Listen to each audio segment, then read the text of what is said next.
Imagine wanting to exercise your most fundamental right as a citizen, but facing an impossible barrier. This wasn't just history, it was the reality of voter suppression in America. Could you pass the tests designed to keep people of color from voting? Let's find out. There were several questions that a black person had to answer.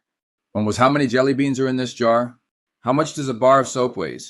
How many bubbles does a bar of soap produce? On some tests, you had to tell how many windows can be counted on the White House. In some states held whites only primary elections. Black people were not allowed to vote in the primary elections at all. Black men were often arrested for no reason at all. They were arrested on a felony, charged and convicted. Having a felony charge on your record meant you could not vote. This helped keep black men from voting. Imagine walking into a courthouse eager to exercise your right to vote, only to be handed a so-called literacy test. But this wasn't about reading or understanding the Constitution. No, you were asked an impossible question. How many seeds are in a watermelon?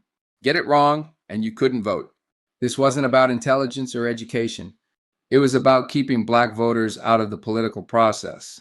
These absurd tests were just one of the many barriers used to silence African Americans and maintain white supremacy at the ballot box. On some tests, you had to write out a word that looks the same forward or backward, like the word noon. A person trying to vote might have to know the name of the clerk of the superior court, the name of the sheriff, or a name of ordinary citizen. Some poor white men had the same problem that black men did. To help poor white men, a law was passed. If your grandfather voted in the election of 1868, then you could vote. Black men could not vote until 1870. This clause is called the Grandfather Clause. In 1965, the Voting Rights Act was passed. This act eliminated laws that stopped people of color from voting.